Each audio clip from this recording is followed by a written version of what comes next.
le Santa Rose, il en reste un. Donc là, on sait que qu'il en reste un qui va s'en prendre plein la gueule, qui s'appelle Maxime, et qui va se faire rosser par Gauthier. Et ben voilà, bravo. Et bah bonsoir. Cette semaine c'est la dernière émission de l'année et pour l'occasion on a décidé d'organiser un rôti de Noël. Donc on a chauffé la viande, ça sort tout juste du four, on a les pommes dauphines. Attends, c'est quoi ces blagues ? Pardon, je me suis trompé de feuille, j'ai commencé à lire les actus de Maxime. Donc, oui, un secret roast, on s'est pioché nos noms les uns les autres, il faut qu'on s'écrive des petites vannes les uns sur les autres. Donc voilà, c'est bon Maxime, t'as bien compris le principe ?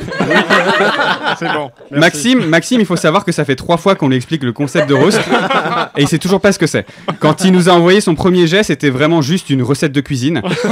Il a carrément fallu qu'on lui écrive 2-3 vannes à sa place, sinon, alors on se serait régalé certes, mais niveau rigolade, ça aurait pas forcément été ça. Il faut savoir que Maxime, c'est un des plus anciens bénévoles de la radio. Je sais qu'il ne faut pas faire l'amalgame entre présent depuis longtemps et vieux. Mais là, il faut être honnête. Disons que le truc le plus proche duquel il est, Maxime, c'est certainement pas le mot campus de Radio Campus. Loin de moi l'idée d'insister sur l'aspect vieillesse, parce que je sais que c'est trop facile, mais quand même pour remettre en perspective, Maxime, il est ici depuis 2007. 14 ans. Je sais pas si vous vous rendez compte que 14 ans... 17 ans, pardon. Oui, Maxime sait compter, lui. 17 ans, c'est le temps qu'un élève de CP met pour faire sa primaire, pour passer tout son collège, obtenir son brevet, passer son bac, faire une licence, devenir bénévole à Radio Campus Paris, et cette fois en étant très très proche du mot campus. Bon, j'arrête de parler de son âge, promis, parce que moi-même, un jour, je sais que ça me pend en est de... Non, pardon, mais le gars, il était suffisamment âgé pour parler des présidentielles de 2012 à la radio.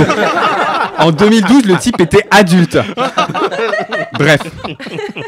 Donc forcément, après 17 ans de carrière, j'ai pu trouver beaucoup d'informations sur Maxime en lisant sa page Wikipédia. Pardon, sa page LinkedIn. Si vous connaissez pas LinkedIn, c'est comme Wikipédia, mais pour les gens qui n'ont pas percé. C'est pour ça d'ailleurs que l'auteur de la page LinkedIn de Maxime, c'est Maxime. Maxime sur Radio Campus Paris, c'est des projets en pagaille, Chablis Hebdo, La Tuture à Papa, France Rire, Le Monde Zygomatique pour ne citer que quelques-uns, et surtout parce que j'ai pas eu le temps de lire tout le communiqué de presse. Maxime, c'est un touche-à-tout, animation, réalisation, acting, fiction sonore. Maxime, c'est tout ce que je rêverais d'être, finalement.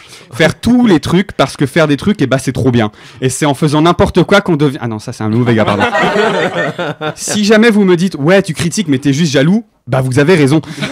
D'ailleurs, ce sont des mots que je lui ai confiés la première fois que je lui ai parlé. Maxime, maintenant que je sais que tu existes, ma seule ambition dans ma vie est de te survivre. Alors, Maxime, je vais te faire une liste d'endroits où je vais durer plus longtemps que toi. Je te survivrai, peu importe quoi qu'il m'en coûte. T'as vu, pour que tu sois pas trop dépaysé, j'ai même fait une ref à une chanson de ta génération. Mais bon, comme Jean-Pierre François n'était pas dispo, je suis contraint de m'arrêter là. Maxime, bravo et tout est super, juste fais un truc pour ton âge parce que là, tu vas pas pouvoir continuer comme ça. Mais bravo. Ah ouais. Et il se cache la tête comme s'il avait fait une grosse bêtise, alors là, bravo, oui. C'est un très joli roast. Oui, tout à fait. Qu'en pense le réalisateur ? Il est ému.